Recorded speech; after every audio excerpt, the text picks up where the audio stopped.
कभी ऐसा लगा है कि डिग्री तो सोने के भाव में मिलती है, पर जब हाथ आती है तो उसकी कीमत बस एक कागज के टुकड़े जितनी रह जाती है।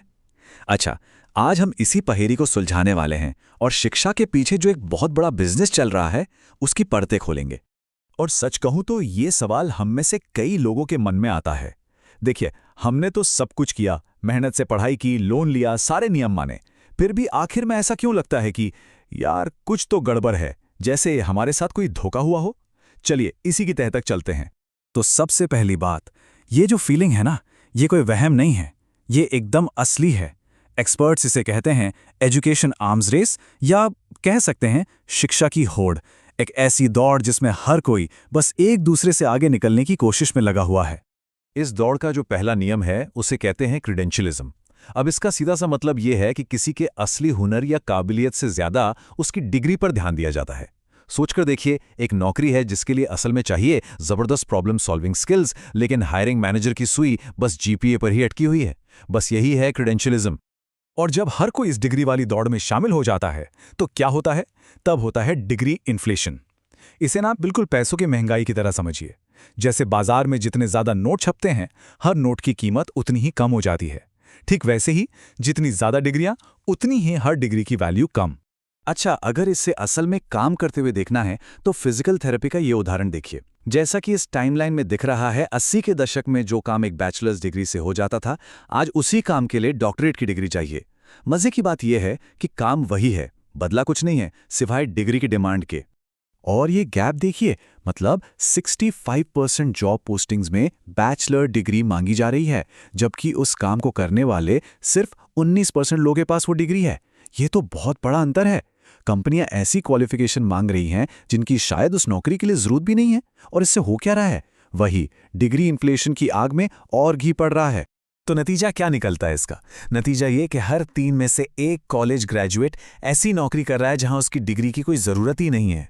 सोचिए, ये टैलेंट की भी बर्बादी है और पैसों की भी, मतलब पूरी तरह से एक भारी नुकसान। तो फिर सवाल ये उठता है कि ये सारा पैसा आखिर जा कहां रहा है? चलिए थोड़ा सुरागों का पीछा करते हैं और पता लगाते हैं। एक फॉर्मर इंस्ट्रक्टर का ये बयान सुनिए। टीचर अब टीचर नहीं रहा, वो एक सेल्समैन बन गया है।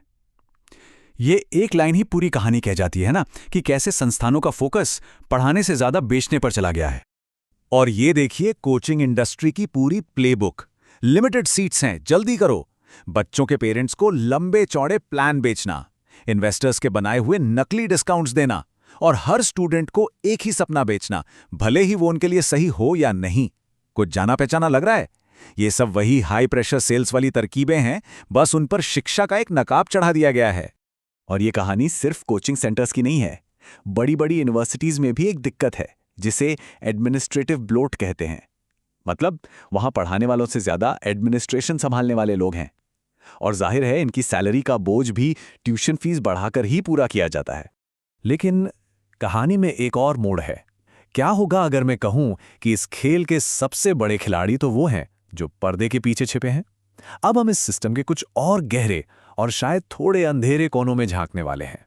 स्कूल से एक प्रॉफिट कमाने वाली जेल तक का रास्ता। हाँ, ये सुनने में जितना अजीब और चौंकाने वाला लगता है, उतना ही सच है। एक ऐसी पाइपलाइन सच में मौजूद है जो बच्चों को क्लासरूम से सीधा जेल की सलाखों के पीछे भेजती है। और सबसे बुरी बात, कुछ लोग इससे बहुत मोटा पैसा कमा रहे हैं। अब ये काम कैसे करता है वो समझिए, और ये वाकई डरावना है।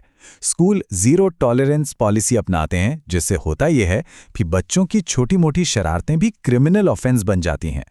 फिर इन बच्चों को, जो अक्सर समाज के कमजोर तबकों से होते हैं, जुवेनाइल जस्टिस सिस्टम में धकेल दिया जाता है। और असली खेल तो यहां से शुरू होता है। इनमें से करीब 50% फैसिलिटीज प्राइवेट कंपनियां चलाती हैं, जिनका मकसद सिर्फ प्रॉफिट कमाना है। और इसका नतीजा, किड्स फॉर कैश जैसे स्कैंडल्स, जहां एक जज ने बच्चों को इन प्राइवेट जेलों में भेजने के लिए $2.2 मिलियन की घूस ली थी। ये शिक्षा नहीं है, ये तो एक बुरा सपना है। चलिए अब एक और छिपे हुए मार्केट की बात करते हैं। डिजिटल दुनिया का एक मशहूर नियम है, अगर कोई चीज आपको फ्री में मिल रही है तो बहुत मुमकिन है कि प्रोडक्ट आप खुद हैं। और शिक्षा में भी अब यही हो रहा है। ये चार्ट देखिए, लगभग 74% एजुकेशनल प्लेटफॉर्म्स स्टूडेंट्स के डेटा से पैसा कमा रहे हैं। इसका मतलब क्या है? इसका मतलब है कि स्कूलों में जो एजुकेशनल ऐप इस्तेमाल हो रहा है वो शायद बच्चों की ऑनलाइन एक्टिविटी पर नज़र रख रहा है, उसकी प्रोफाइल बना रहा है और फिर उसे एडवर्टाइजिंग कंपनियों को बेच रहा है। उनकी नज़र में स्टूडेंट्स लर्नर नहीं बल्कि बस कुछ डेटा पॉइंट्स हैं। तो अब तक हमने जो कुछ भी देखा उससे क्या समझ में आता है? ये कोई अलग अलग प्रॉब्लम्स नहीं हैं। ये एक ऐसे सिस्टम के लक्षण हैं जो टूटा हुआ नहीं है, बल्कि उसे जैसा डिजाइन किया गया था वो ठीक वैसा ही काम कर रहा है, एक बिजनेस की तरह। यहाँ तक कि नॉन प्रॉफिट स्कूलों से भी प्रॉफिट निकालने के तरीके हैं। ये देखिए कैसे होता है। पहले कानून के हिसाब से एक ट्रस्ट बनाया जाता है, फिर वो ट्रस्ट आपकी ही जमीन पर स्कूल बनाता है।